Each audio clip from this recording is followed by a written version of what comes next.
이 시간 은혜 받을 하나님의 말씀은 신약성경 누가복음 17장 11절로 19절까지 말씀입니다. 받들어 봉독을 하겠습니다. 예수께서 예루살렘으로 가실 때에 사마리아와 갈릴리 사이로 지나가시다가 한 마을에 들어가시니 나병 환자 10명이 예수를 만나 멀리 서서 소리를 높여 이르되 예수 선생님이여 우리를 불쌍히 여기소서 하거늘 보시고 이르시되 가서 제사장들에게 너희 몸을 보이라 하셨더니 그들이 가다가 깨끗함을 받은지라. 그 중에 한 사람이 자기가 나은 것을 보고 큰 소리로 하나님께 영광을 돌리며 돌아와 예수의 발 아래 엎드려 감사하니 그는 사마리아 사람이라. 예수께서 대답하여 이르시되 10사람이 다 깨끗함을 받지 아니하였느냐? 그 9은 어디 있느냐? 이 이방인 외에는 하나님께 영광을 돌리러 온 자가 없느냐 하시고 그에게 이르시되 일어나 가라 내 믿음이 너를 구원하였느니라 하시더라. 아멘. 말씀은 19절까지 받들어 봉독을 했습니다. 주어진 본문 말씀 가지고 감사를 회복하라 이런 제목의 말씀으로 같이 은혜를 나누려고 합니다. 오늘을 살아가는 현대인들에게 다시금 새롭게 회복해야 될 것들이 참 많이 있습니다만은 그 중에 하나가 바로 감사입니다. 낳아주고 길러주신 부모님에 대한 감사, 잘되거나 바르거나 가르쳐주신 스승에 대한 감사, 또한 죄와 사망 가운데서 구속해 주신 하나님에 대한 감사가 점점 희박해 가고 있는 것이 오늘날의 현실입니다. 자, 현대인들에게 감사가 점점 사라지는 이유가 뭘까요? 왜 감사가 점점 실종되어 가고 있을까요? 거기에는 몇 가지를 들 수가 있는데 우선은 오늘날이 치열한 경쟁사회이기 때문입니다. 치열한 경쟁사회. 남을 이겨야 내가 살 수 있다고 하는 그런 생각에 감사보다는 먼저 경쟁을 생각하고 먼저 다른 사람을 꺾고 이기는 것을 생각하게 된다는 것이죠. 그 다음에 과학문명의 발달이 감사를 점점 잃어버리게 한다라고 말할 수가 있습니다. 예전에는 하나님의 역사가 아니면 도저히 이룰 수 없다고 생각했던 것들도 이제는 과학 문명의 발달로 하나님 없이도 얼마든지 할 수 있다라고 하는 그런 생각으로 바뀌게 되어졌고, 그렇기 때문에 점점 하나님께 대한 감사가 실종되어 가고 있다고 하는 것이죠. 그 다음에 또 한 가지는 다른 사람과 상대적인 비교를 하기 때문에 감사하지 못한다는 것입니다. 현재 자신의 생활이 아무리 넉넉하고 풍요로워도 자기보다 더 잘 살고 더 좋은 환경에 있는 사람들을 보면서 비교하니까 결과적으로 감사가 없어지고 원망만 생기게 된다고 하는 것입니다. 이처럼 오늘날 사람들은 감사가 점점 실종되어 가고 있는 그런 생활 속에 살아가고 있는데요. 오늘 특별히 추수감사절을 맞이해서 감사에 대한 말씀을 드리려고 합니다. 오늘 본문 말씀에는 우리가 너무나도 잘 아는 10명의 나병 환자들이 예수님을 통해서 고침받는 그런 내용이 나옵니다. 10명의 나병 환자들이 예수님께 소리를 높여서 자신들을 치료해달라고 고쳐달라고 소리칩니다. 그런데 예수님은 그들에게 뭐라고 말씀하십니까? 가서 제사장들에게 너희 몸을 보이라 이런 말씀을 하셨습니다.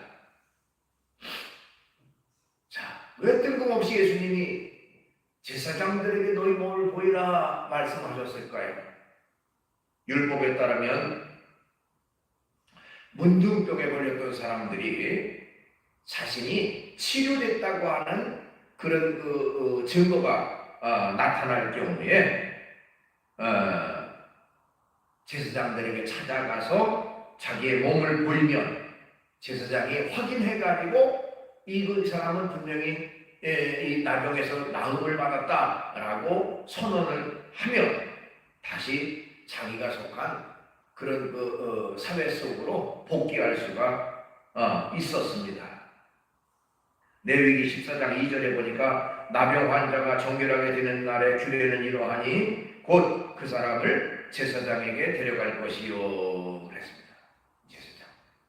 그러니까 예수님께서는 제사장에게 가서 너희 몸을 보이라 말씀하셨어요.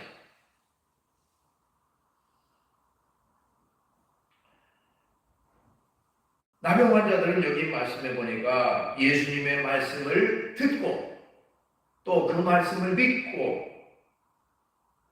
제사장에게로 가다가 자신들의 병이 나오는 것을 알게 됐습니다.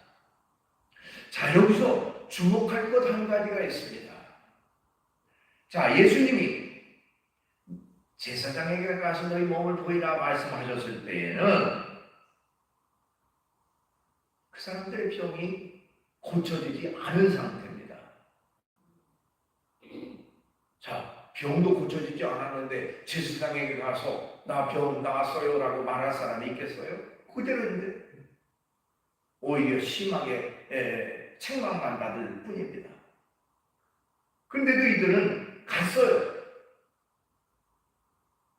즉 예수님께서 말씀하시니 그 말씀을 믿고 그대로 따랐다는 것입니다. 어떻게 보면 참 대단한 믿음이에요. 그렇죠? 지금 치료되지 않았는데 예수님이 제사장에 가서 너희 몸을 보이라 하니까 그 말씀대로 그냥 갔단 말이에요. 그 자체는 칭찬받을 만한 믿음입니다. 사실 자신의 병이 나았다고 하는 어떤 증거도 없는데 가라고 하니까 그냥 갔다고 하는 것은 대단한 믿음이죠. 그런데 거기까지는 좋았는데 자신들이 중간에 나은 것을 알았습니다.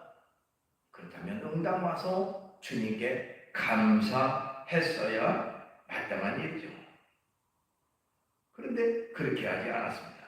한 사람만 감사했다고 했습니다. 오늘 본문 15절 16절에 보니까 그 중에 한 사람이 자기가 나은 것을 보고 큰 소리로 하나님께 영광을 돌리며 돌아와 예수의 발 아래 엎드려 감사하니 그는 사마리아 사람이라. 자, 10명이 가다가 치료받았는데 다 치료받았는데 그 중에 9명은 그대로 가고 1명만 돌아와서 예수님께 감사했다고 하는 것입니다.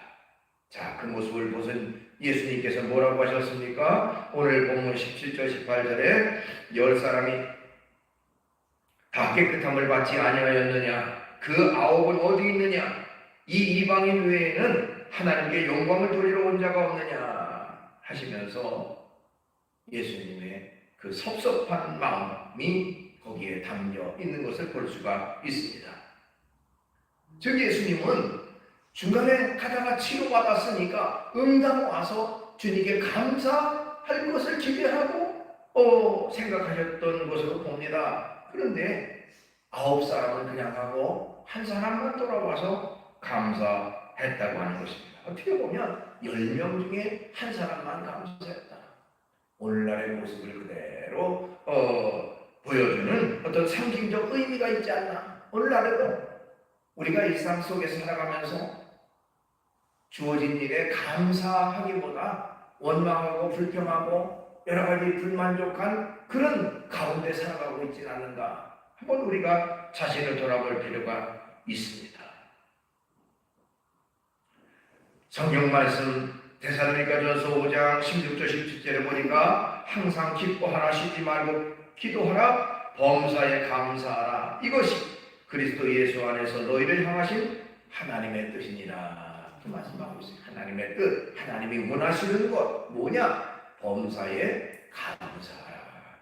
범사에 감사. 범사라는 말은 모든 일을 말합니다. 어떤 일이든지 잘 되는 일에는 감사하고 잘 안 되는 일에는 감사하지 않고가 아니라 잘 될 때도 감사하지만 잘 안 될 때도 감사하는 생활, 그것이 바로 범사에 감사라고 하는 말씀입니다. 자, 그렇다면 우리가 어떻게 해야 잃어버린 감사를 다시금 회복할 수가 있을까요? 일상 속에서 어떻게 하면 늘 감사하는 생활을 살아갈 수가 있을까요? 우선 첫째로는 내가 어떤 존재였는가를 생각할 때 감사할 수가 있습니다. 내가 과거에 어떤 존재였는가를 생각할 때에 감사할 수가 있다는 것입니다.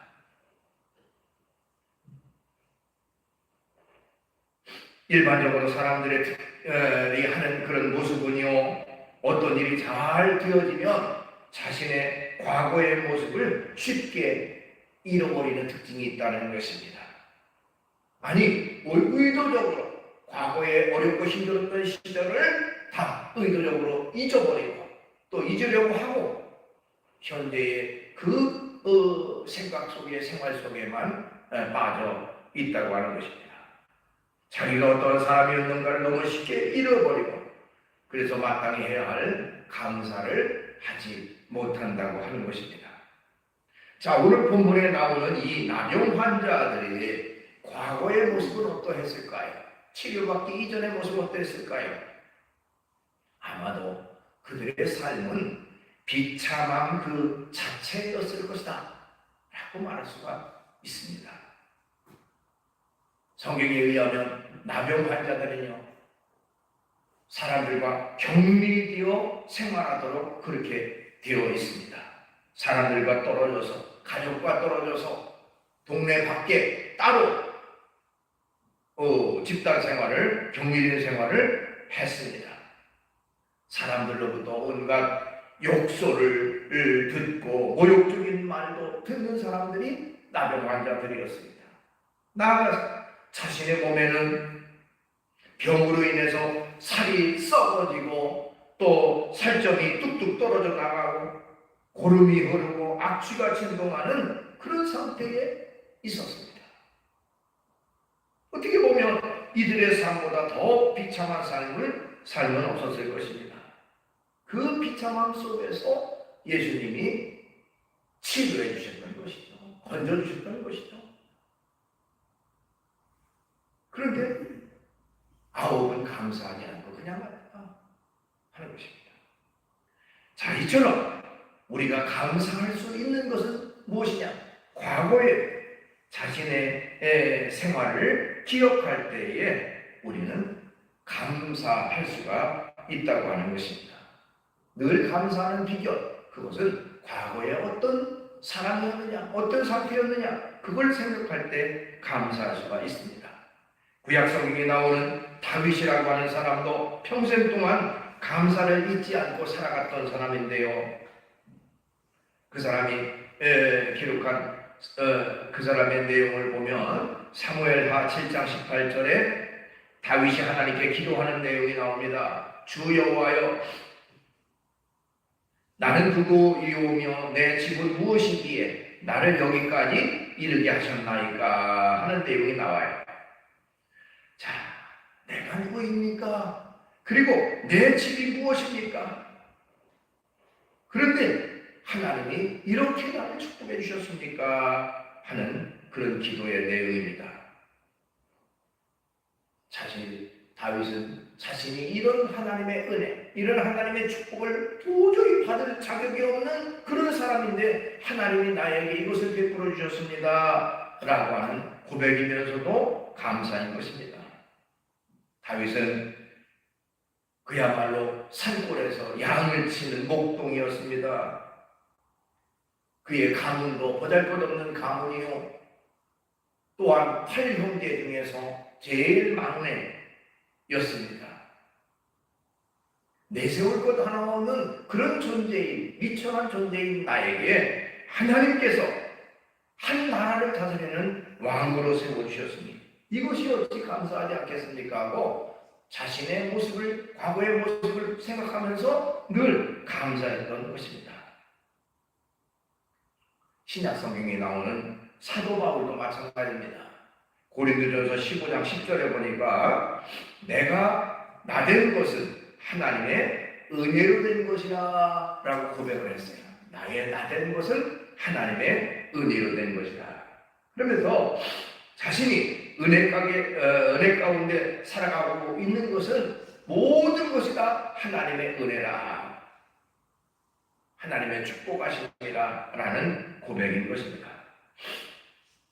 바울은 어떤 삶을 살았습니까? 바울은 바리새인 중에 바리새인이라고 그랬어요. 철저한 율법주의자였는데 그는 예수님을 메시아로 믿지 않았습니다. 예수님이 하나님의 아들이요 메시아이심을 그는 부정했습니다. 그리고 그것을 믿는 사람들을 잡아 가두고 고문하고 심지어 죽이기까지 했던 그 사람이 바로 사도 바울이었습니다.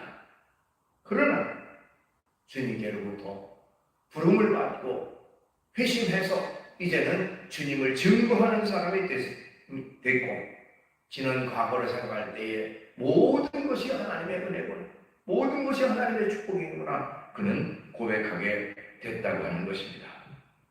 마찬가지로 저와 여러분 우리 모두도 어떤 의미에서 하나님 앞에 감사함밖에 드릴 것이 없는 그런 연약하고 부족한 그런 존재였던 것을 고백하지 않을 수가 없습니다. 우리는 하나님의 은혜 밖에 살았던 사람들이죠. 하나님의 은혜를 받을 만한 자격도 없고, 어떻게 보면 영적으로도 영적인 이방인이었고, 하나님을 알지도 못했고, 하나님을 하나님으로 섬기지도 못했던 영적 감각이 전혀 없는, 어떻게 보면 영적 나병환자 그런 사람이었지. 이미 바로 우리의 모습이 아니었나 이렇게 말할 수가 있습니다. 그런 우리를 주님이 사랑하셔서 하나님의 자녀로 삼아주시고 구원의 은총을 베풀어 주시고, 또한 우리에게 풍성한 사랑으로 함께 하신 주님을 생각할 때에 우리는 감사하지 않을 수가 없는 것입니다. 그래서 지난날에 자신의 모습을 기억하면서 우리는 감사할 수 있게 되는 것이죠. 그 다음에 우리가 어떻게 감사할 수가 있을까요? 오늘의 날을 누가 허락해 주셨는가를 생각할 때 감사할 수가 있습니다. 오늘의 날을 누가 허락하셨는가 하는 것이죠. 나병 환자들이 고침받은 것은 더 말할 나위 없이 예수님이 해주신 것입니다. 예수님이 해주셨다, 하나님이 도와주셨다, 이 믿음을 굳게 잡고 살아갈 때에 우리는 감사할 수가 있게 되는 것입니다. 하나님이 하셨다, 하나님이 역사하셨다, 그 속에는 감사가 당연히 함께 하는 것이죠. 어린 시절에 들었던 또 어린이들 그 동화 가운데 임금님과 배춧국이라고 하는 그런 동화가 있습니다. 임금님이 어느 날 배춧국을 너무너무 맛있게 먹었습니다. 그래서 너무 기분이 좋아 요리사를 불러가지고 칭찬을 했습니다. 너무 맛있게 먹었다, 어떻게 요리를 이렇게 잘했느냐. 그러니까 요리사는 그 공을 싱싱한 배추를 구해준 사람에게 돌렸어요. 그 사람이 너무 싱싱한 배추를 구해와서 내가 요리를 했습니다. 그래서 그 사람을 또 칭찬하려고 하다 보니까 배추를 구해온 사람은 그 배추를 농사 지은 사람을 칭찬을 합니다. 그 사람이 농사를 잘 지어서 이렇게 좋은 배추국이 됐습니다. 그 사람을 불러서 또 칭찬하려니까 그 사람이 뭐라 그랬습니까? 내가 한 것이 아닙니다. 나에게 내가 농사를 지을 때에 햇빛을 주고 비를 적절히 내려주신 하나님이 계셨기 때문에 그 배추 농사를 잘할 수가 있었습니다. 그래서 하나님께 영광을 돌리게 됐다고 하는 내용이지요. 어떻게 보면 그 속에는 너무나도 귀한 진리의 그 내용이 담겨 있다고 말할 수가 있습니다. 만복의 근원은 하나님이라는 사실이 그 속에 담겨져 있습니다. 요리하는 사람의 솜씨도 있었고, 싱싱한 배추를 구해준 사람의 수고도 있었고, 배추를 재배한 농부의 정성도 있었지만 그런 것들은 나중 얘기입니다. 농부의 말대로 햇빛과 비를 적절히 하나님께서 주시지 않았다면 근본적으로 그런 배추가 나올 수가 없게 되는 것이죠. 그래서 사도 바울은 그런 얘기를 했습니다. 고린도전서 3장 6절에 나는 심었고 아볼로는 물을 주었으되 오직 하나님은 자라나게 하셨나니, 이런 고백을 했어요. 자라는 심는다고 해서 다 자라는 게 아닙니다. 그렇죠? 물 준다고 해서 싱싱하게 성장하는 게 결코 아닙니다.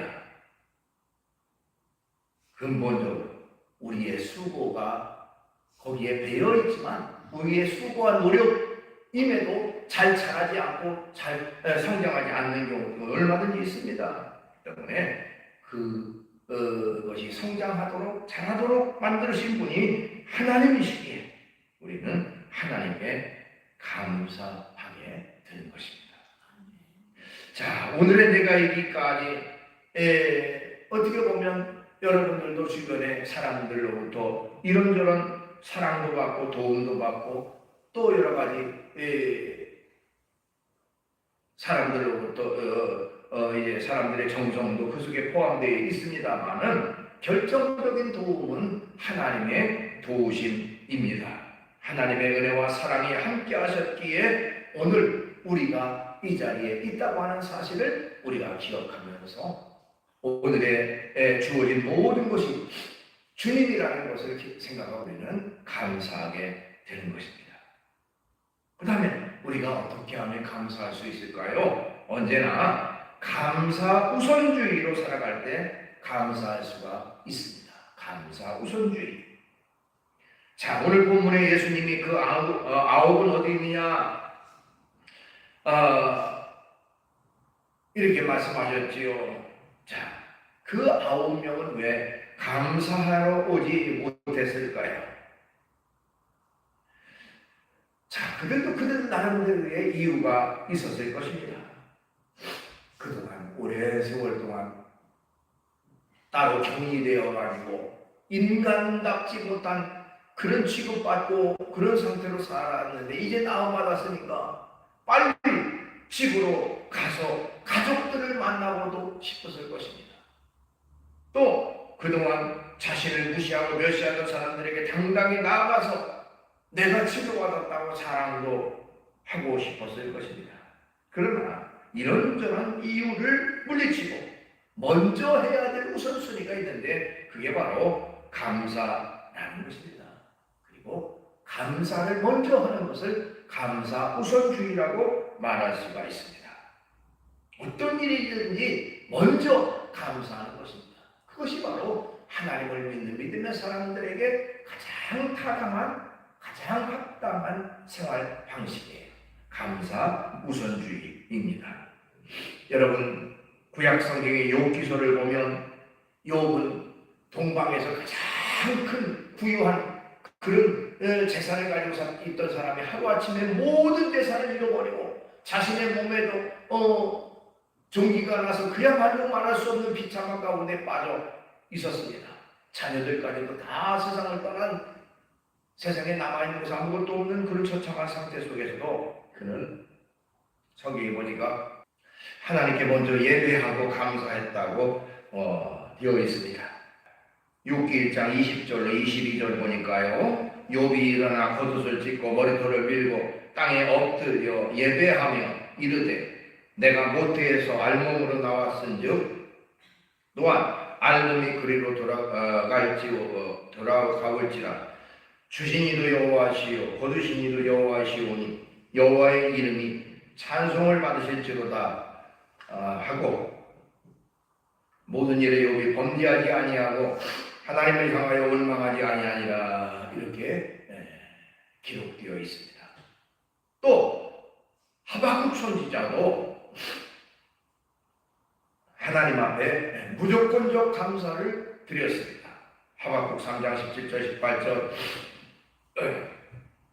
비록 무화과 나무가 무성하지 못하며 나무에 열매가 없으며 감람나무에 소출이 없으며 밭에 먹을 것이 없으며 우리의 양이 없으며 외양간에 소가 없을지라도 나는 여호와로 말미암아 즐거워하며 나의 구원의 하나님으로 말미암아 기뻐하리로다. 나의 가지고 있는 모든 것들이 다 없어져도 나는 오히려 하나님 앞에 감사할 것이라고 하는 이런 무조건적 감사를 하나님 앞에 드렸습니다. 그렇기 때문에 우리는 일상 속에서 감사 우선주의의 삶을 살아가는 것이 중요합니다. 어떤 환경이든지 아까 말씀드렸듯이 일이 잘 될 때도 감사할 뿐만 아니라 일이 안 될 때도 오히려 먼저 하나님을 기억하고 감사하는 생활이 되어야 된다는 것입니다. 우리가 감정적으로 도저히 감사할 수 있는 말이 나오지 않는다면 의지적으로라도 억지로라도 하나님 앞에 감사를 실천하시기 바랍니다. 그러면 하나님 그 고백을 통해서 그 감사의 마음을 통해서 역사하십니다. 자, 불평우선주의의 삶을 살아가면요 불평거리밖에 안 나옵니다. 원망우선주의의 삶을 살아가면 원망거리밖에 나오지 않습니다. 그러나 감사우선주의의 삶을 살아가면 날마다 감사의 삶을 살아갈 수가 있게 되는 것입니다. 예수님께 돌아와서 감사드렸던 그 사마리아 나병 환자에게 예수님은 오늘 본문 19절에 보니까 일어나 가라 네 믿음이 너를 구원하였느니라 말씀하셨습니다. 이 사람이 주님께 나와서 감사함으로 주님을 기쁘시게 하는 사람이 됐을 뿐만 아니라 주님을 통해서 육적으로도 치료를 받고 영적으로 치료받는 구원받는 그런 기쁨과 감격을 누리는 사람이 됐다고 하는 것입니다. 감사는 이만큼 중요한 것이죠. 말씀을 정리합니다. 우리가 어떻게 감사할 수가 있겠습니까? 내가 과거에 어떤 존재였는가를 생각할 때 우리는 감사할 수가 있습니다. 오늘의 나를 누가 허락하셨는가 생각할 때 감사할 수가 있습니다. 뿐만 아니라 하나님을 향해서 언제나 감사 우선주의로 살아갈 때 감사할 수가 있습니다. 어떤 책에 보니까 감사는 미래를 여는 열쇠와 같다라는 표현을 했습니다. 미래를 여는 열쇠는 감사다. 우리가 미래의 행복을 원한다면 감사하며 살아가면 감사하면 된다. 감사가 있으면 미래의 행복이 줘요. 나의 나된 것은 오로지 하나님의 은혜라는 바울의 고백처럼 우리에게 놀라운 은혜와 풍성한 축복을 허락하신 하나님께 날마다 감사하고 언제 어느 때든지 감사 우선주의의 삶을 살아가 주님을 기쁘시게 하며 살아가는 저와 여러분 되시기를 주의 이름으로 축원합니다. 기도합니다. 거룩하신 주님을 찬양합니다. 오늘 특별히 저희들에게 추수감사절 예배로 영광 돌리게 하심을 감사합니다. 모든 것이 하나님의 은혜요, 모든 것이 하나님의 사랑이요, 모든 것이 하나님의 축복이었음을 고백합니다. 주님, 저희에게 날마다 감사할 수 있는 감사의 삶을 살아가게 주시옵소서. 예수님의 이름으로 기도하옵나이다.